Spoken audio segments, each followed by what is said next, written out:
ele vai fazer a nossa palestra de hoje. É uma palestra muito interessante, né? O Espiritismo e as Drogas. Então, Totti, por favor, seja bem-vindo. Eu peço que você também faça a nossa prece inicial hoje, tá bom? Obrigado, meu amigo. Teoricamente, isso.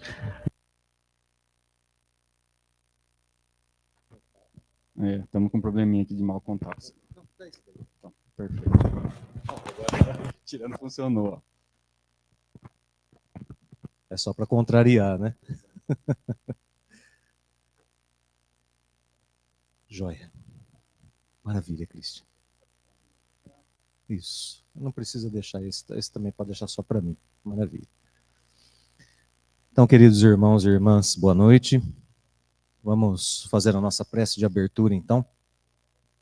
Nesse instante, fechando os nossos olhos, esquecendo um pouquinho da nossa vida lá fora e dedicando esses instantes preciosos a imaginar que aqui nesse salão conosco, ou em casa, nos escritórios, nos ambientes onde estivermos acompanhando a palestra online, vamos imaginar que Jesus se faz presente nesse momento, em toda a sua luz, em toda a sua paz, em todo o seu amor. Se aproxima de nós, podemos senti-lo, podemos sentir esse afago, esse carinho divino, nos trazendo as condições necessárias para a reposição de nossas forças físicas e também de nossas forças morais.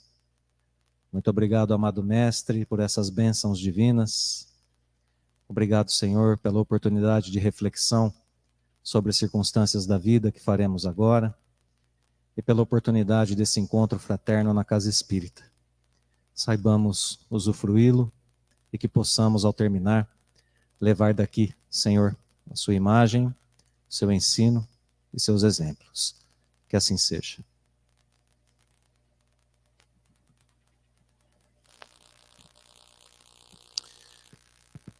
Muito bem, então nós temos hoje a missão de conversar um pouquinho a respeito da questão da drogadição, né, das drogas, a visão espírita a respeito desse comportamento humano e de como nós podemos nos precaver e de como nós podemos também nos tratar e de como devemos buscar esses caminhos, né? Para a gente poder falar um pouquinho a respeito desse tema, é muito importante que a gente tenha consciência a respeito de dois pontos que são cruciais para que a gente modifique a nossa postura e para que a gente tenha uma compreensão mais profunda a respeito da vida e de nós mesmos. Esses dois pontos são a integralidade do ser, quem nós somos integralmente, nesse instante, o que nós somos. E a segunda, e o segundo ponto que a gente precisa entender e explorar um pouquinho, é a nossa relação com dois tipos de sensação que a gente tem aqui na Terra, que são a sensação do prazer e da dor. As aflições e o prazer. Se a gente conseguir entender fundamentalmente esses dois contextos da vida humana na Terra, a gente consegue expandir a nossa força moral, principalmente, e o nosso entendimento daquilo que a gente precisa fazer diante de diversas circunstâncias da vida, não apenas diante das circunstâncias do nosso convívio com as drogas, né?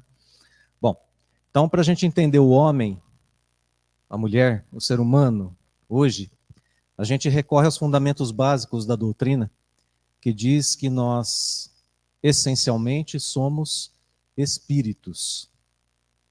Essa é uma coisa que tem que estar sempre no nosso horizonte. A vida aqui na Terra nos traz grandes desafios e convida o tempo todo a vivermos sensações que parecem não, que de fato nos puxam de tal forma ao mundo material que a gente esquece a nossa essência. Nós somos, em essência, espíritos. Espíritos vivendo em um corpo físico. Por que isso é tão importante assim? Bom, porque isso alarga o horizonte dos nossos objetivos. Imaginemos, né? Se a gente tivesse só essa vida aqui, corpórea, 70, 80 anos, 90 anos, a gente teria um certo tipo de atitude diante dessa realidade. Agora, se nós temos em nossa mente que nós somos espíritos imortais, aí as nossas atitudes têm que ser voltadas aos objetivos desse espírito, principalmente. Porque ele é a parte que sobrevive ao corpo físico.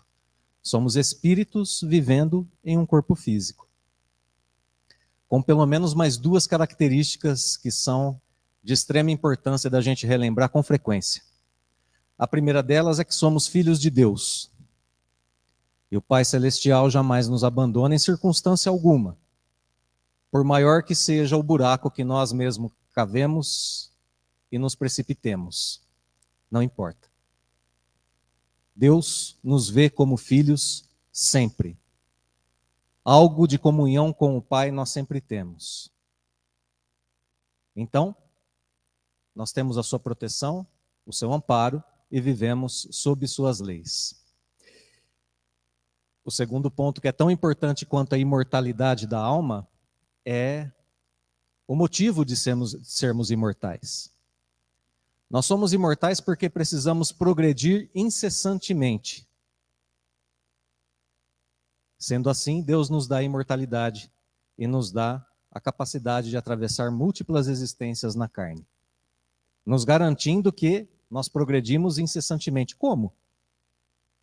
Porque o progresso é do espírito. O corpo morre e fica aqui. O espírito volta ao plano espiritual. Quando volta para lá, faz as suas reflexões, as suas análises, por si mesmo vê onde falhou, onde acertou. Ajuda, tanto quanto possível, no seu planejamento reencarnatório e volta a viver aqui na Terra, depois, para continuar o seu progresso. Então, essencialmente, somos espíritos. Essa personalidade que está aqui, eu, hoje, Totti, está assegurada. Se eu desencarnar nesse instante, no plano espiritual, eu continuo tendo as mesmas características que eu tenho agora. Não há quebra no sentido da vida. Eu continuo no plano espiritual com as mesmas virtudes e vícios que possuo exatamente nesse instante. E aí, então, eu tenho uma responsabilidade em relação a tudo que eu faço no decorrer da vida terrena. Aqui, nesse envoltório desse corpo físico, matéria pesada. Esse corpo aqui, especificamente, um pouco mais pesado do que deveria. Não é? Então a gente desencarna e a gente leva conosco tudo aquilo que a gente aprendeu aqui na Terra, por uma via ou por outra. Mas aí alguém vai dizer assim para mim, ô Totti, depois que a gente está lá no plano espiritual, a gente reencarna, a gente volta para cá e aí esquece tudo. E cadê o progresso? É interessante que eu posso mudar de nome na próxima vida, eu posso mudar de família, eu posso mudar de sexo, eu posso mudar de país, de etnia, de religião, eu posso ter a mudança que for. No entanto, os principais caracteres da minha personalidade continuam intactos. Já viram um nenezinho que nasce assim? E aí ele faz aquela birra, novinho, menos de 1 ano de idade, e alguém olhando aquilo fala, olha só que genioso. De onde vem esse gênio? Né? Esse caráter, essa característica de personalidade. É do espírito imortal que está ali encarnado, que vai se desenvolver, né? Vai ainda demorar um tempo para tomar posse de quem é, do seu corpo, do seu entendimento.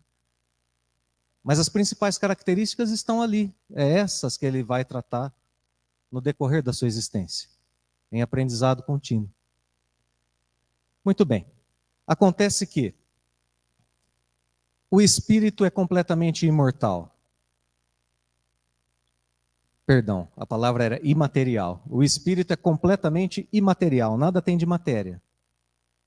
E o nosso corpo físico é matéria densa, pesada. Ele precisa de um intermédio para que ele possa atuar sobre o corpo físico.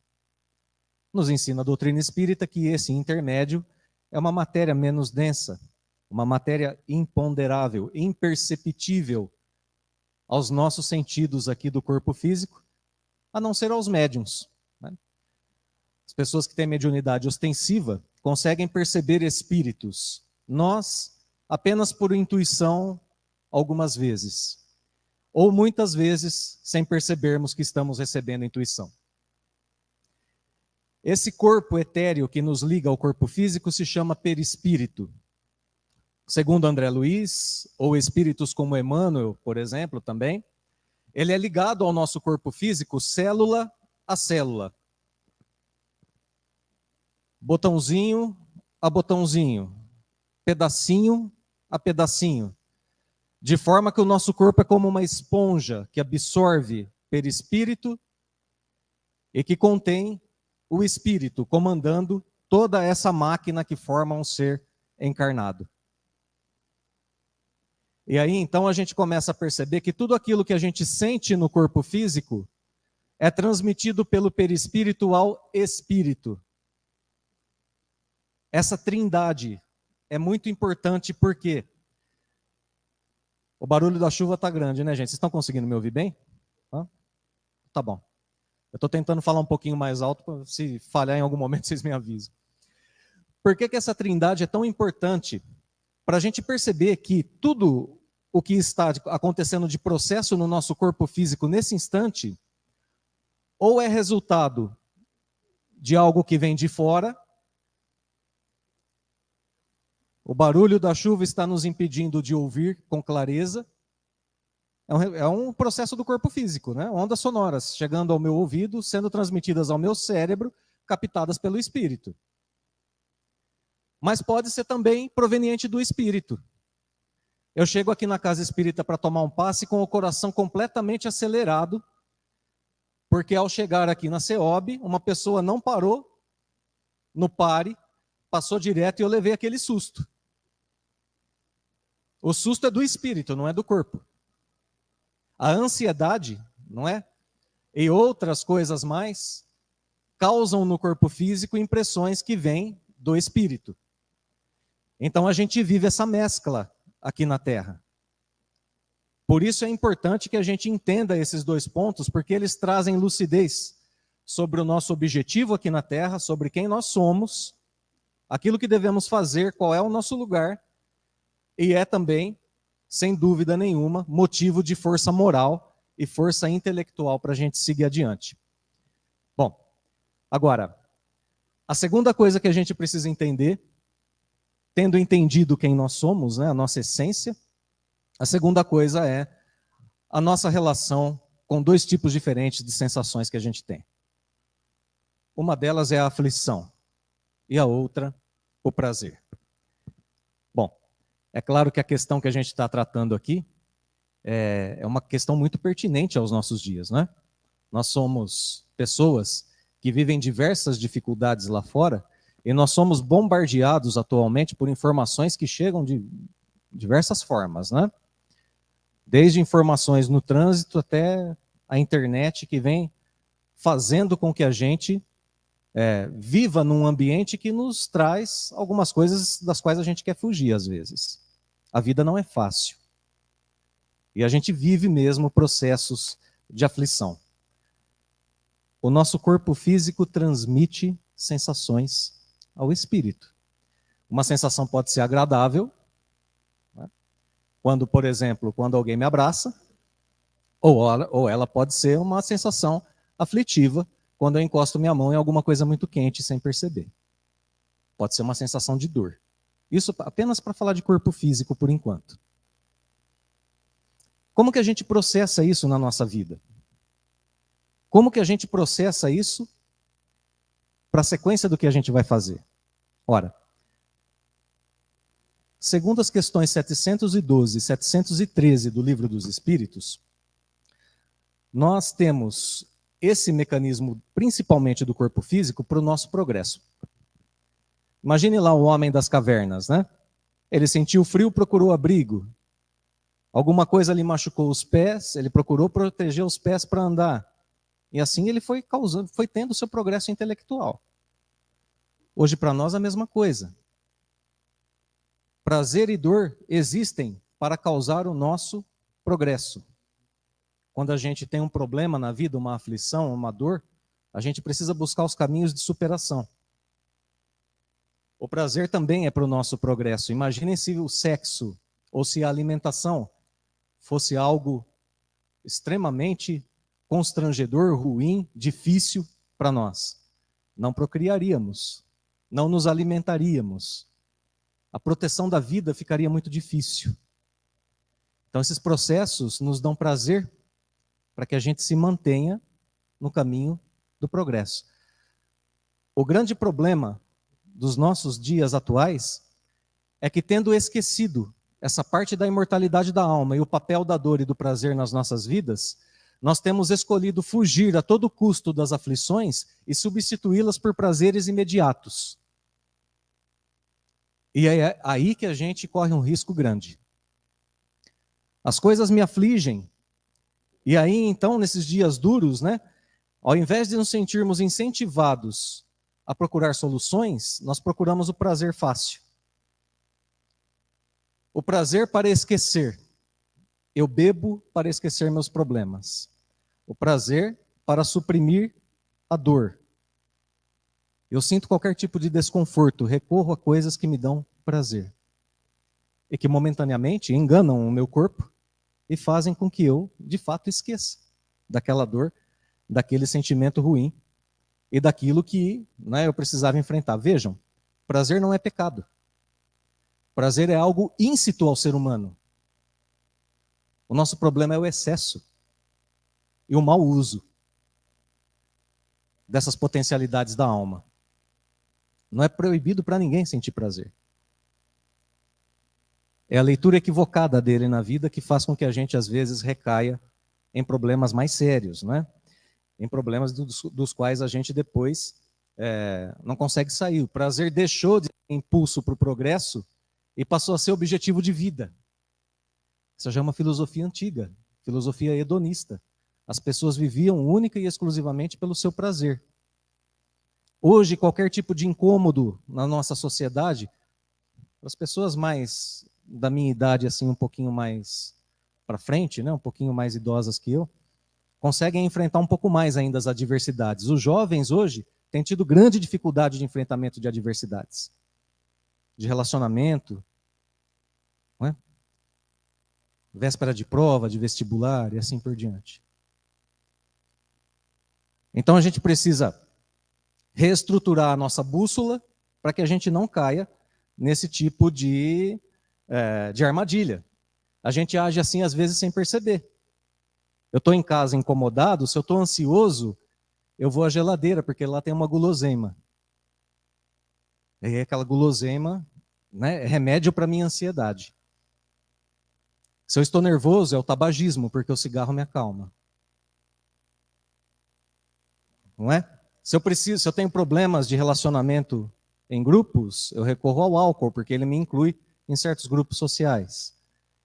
E assim, então, a gente vai procurando abrigo, procurando soluções em certos tipos de substâncias que acabam nos tornando dependentes dela, para certos tipos de atitude. Tem um exemplo que é comum a quase todos nós, o famoso cafezinho. Ah, mas o que tem de errado no cafezinho? Nada. Nada. Como qualquer outra coisa do campo material, ele é neutro. Ele não é nem bom e nem mal em si. O problema é o uso que a gente faz dele. Se a gente levanta de manhã e está naquele mau humor tremendo até tomar o café, a gente já está dependente da cafeína. Problema nenhum até o momento em que o médico pede para a gente parar e a gente começa a sofrer. Por ter que parar, que não é fácil, né? Até o nosso organismo se livrar daquela substância e ter capacidade de enfrentamento de um dia cheio, como todos nós temos. Então, muita atenção, porque o vício se caracteriza justamente aí, em coisas talvez que pareçam até inocentes, em drogas que são lícitas, e depois, para as mais pesadas, a gente pode até se eximir de comentários nesse momento, né? A gente começa com um hábito que vai se tornando pernicioso, vai se tornando ruim para a gente, nos prejudica. tabagista não se importa porque seus dentes amarelam, seus dedos amarelam, seu cabelo amarela, o seu pulmão se envenena, consequências sanguíneas e tudo. Ele não se importa, porque ele sente o prazer do tabagismo. Ele não vê, muitas vezes, esse processo. Da mesma forma com o cafezinho, com o álcool e assim por diante. Então o hábito se torna pernicioso, nos prejudica, e aí quando alguém diz para a gente assim, você está viciado nisso, a gente fala, imagina, que é isso, eu paro quando eu quero. Sabem por que acontece isso? Porque nós temos duas forças agindo em nós. Uma é a força do espírito, a outra é a força biológica. A força do corpo. O nosso corpo físico tem uma força poderosa. Se ele está querendo aquele tipo de substância e a gente não dá, ele grita e grita alto. Né? A gente conhece os processos de abstinência. Tremores, sudorese, falta de apetite, falta de concentração, ansiedade, a pessoa fica violenta e assim por diante. É o corpo, é o corpo. E, no entanto, aqui cabe para a gente uma reflexão, né? A gente precisa buscar os caminhos que são os caminhos reais de superação da dor. E esses vêm do espírito. Esses não vêm do corpo. A gente precisa encontrar o objetivo claro na nossa existência, que é resolver o problema e estarmos fortalecidos caso ele volte. E não ficarmos à mercê do corpo físico, pedindo por algo que nos embriaga, que nos inebria, né? Algo que nos tira do nosso caminho. E que nos leva nem a solução, né? Nos leva ao desvio, à fuga do problema. É o espírito que resolve definitivamente o problema, não o corpo. Isso a gente precisa entender para a gente poder seguir adiante, né? Seguir adiante com resoluções certeiras. As drogas, elas podem causar um prazer momentâneo, mas elas não resolvem problema algum. Elas podem nos tirar do foco daquele problema. Mas aquele problema está lá ainda. E quando a gente volta à sobriedade, a gente tem que enfrentá-lo. E agora a gente vai somar mais um problema, porque agora a gente tem o problema e o vício. As duas coisas a serem tratadas. Bom, eu acho que vale muito a pena a gente, já que a gente está falando tanto, né, desse processo espírito e corpo, a gente abrir um pouquinho a nossa mente e pensar assim, como é que eu começo a me precaver desses mecanismos que às vezes são automáticos para a gente? Bom, vai ficar uma pergunta, né? Quando a gente estiver diante de uma aflição, de uma dor, de um problema, e a gente estiver diante de um tipo de sentimento, um conflito, a gente pode se perguntar, isso é do corpo ou é do espírito? E a gente não precisa fazer muita acrobacia, nem muito intelectualismo para descobrir isso. Tristeza é de quem? É do corpo ou do espírito? Hã? Como que vocês sabem que é do espírito? Só o chute não vale. Basta fazer uma pergunta. Se meu corpo morrer, eu continuo triste? Sim, não é? Melancolia, do corpo ou do espírito? Depressão, do corpo ou do espírito? Alegria, do corpo ou do espírito? Hã? Espírito. Remorso, corpo ou espírito?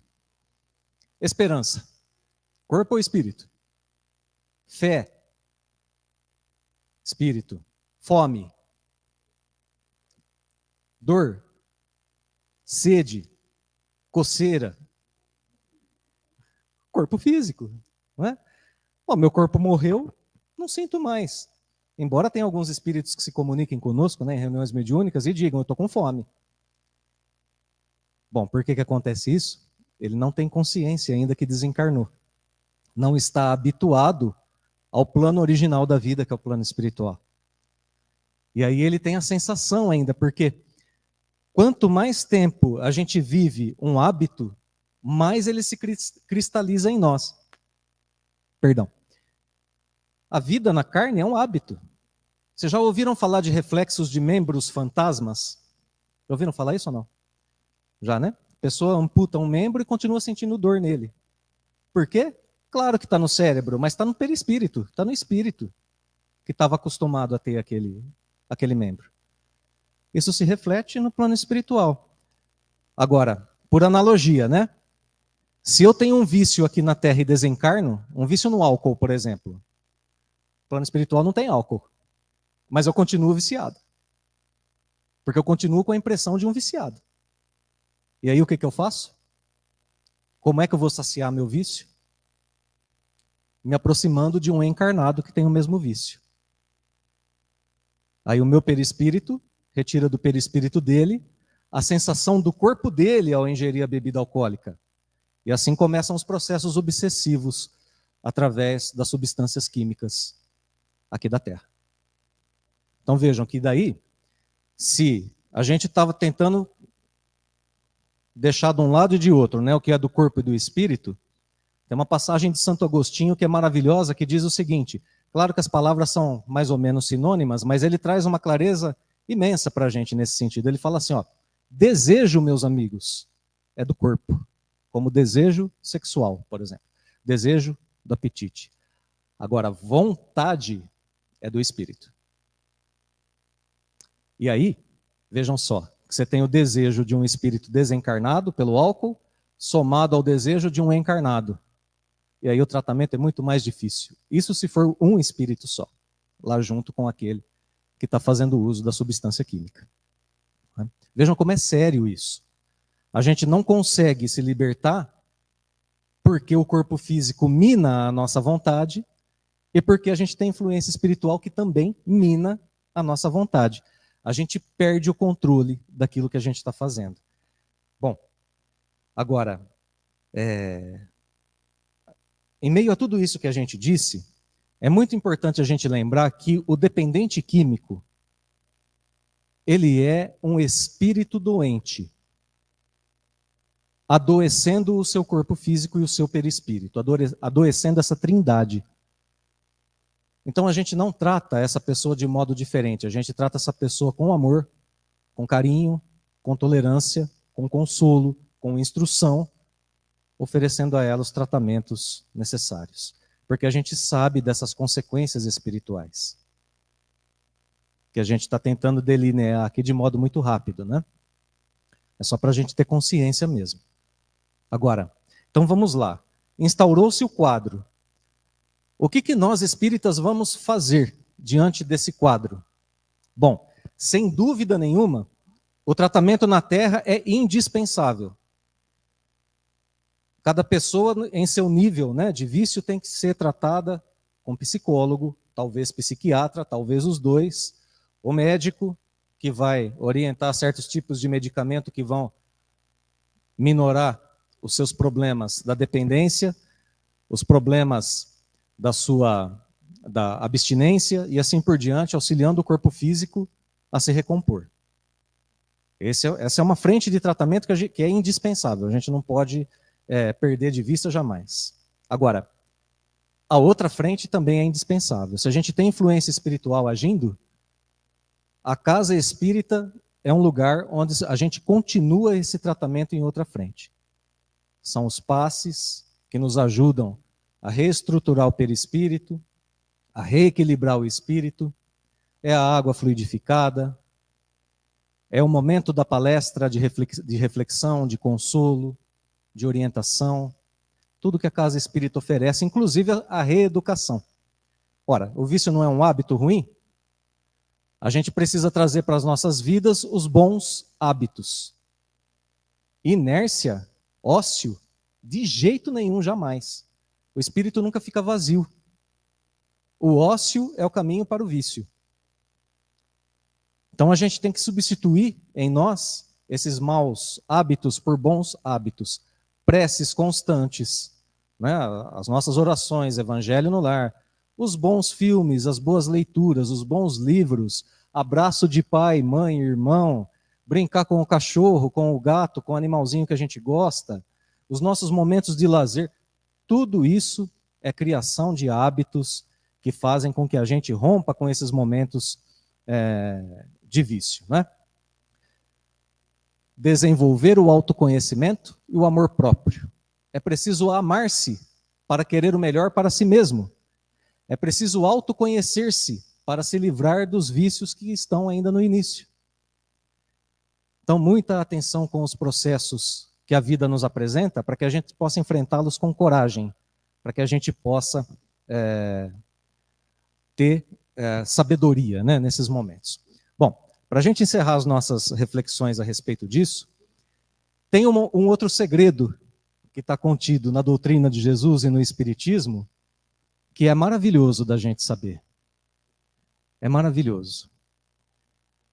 Ainda dentro da nossa conduta, dos nossos hábitos, eu tenho aqui alguns livrinhos de bolso, né, que para a pessoa que precisa de doses homeopáticas de bem-estar, vale muito mais do que uma xícara de café, do que uma caneca de cerveja ou do que uma taça de vinho.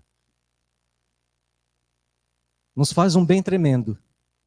Paz todo dia, agenda cristã, conduta espírita. Conduta espírita perante o corpo.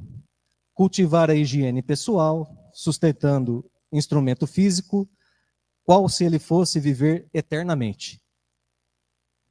Precatar-se contra tóxicos, narcóticos, alcoólicos e contra o uso demasiado de drogas que viciem a composição fisiológica natural do organismo. Existem venenos que agem gota a gota. Conduzir-se de modo a não exceder-se em atitudes superiores à própria resistência. Por motivo algum, desprezar o vaso corpóreo de que dispõe, por mais torturado que ele esteja. Na terra, cada espírito recebe o corpo que precisa. Instruções pequenininhas, curtinhas. Paz todo dia. Não olhe os problemas com lente de aumento. Use a lente de redução para eles. Quem tem medo facilmente trata os problemas com exagero. Quem procura enfrentá-los sabe que não são o que aparentam e podem vê-los com lentes que lhes diminuam a intensidade.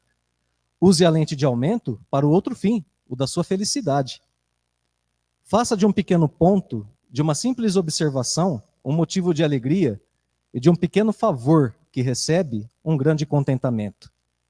Quem reduz os problemas, aumenta a paz. É esse tamanhinho só a mensagem, né? Muito útil para o nosso dia a dia. Vocês querem saber o segredo? Prometi um segredo, né?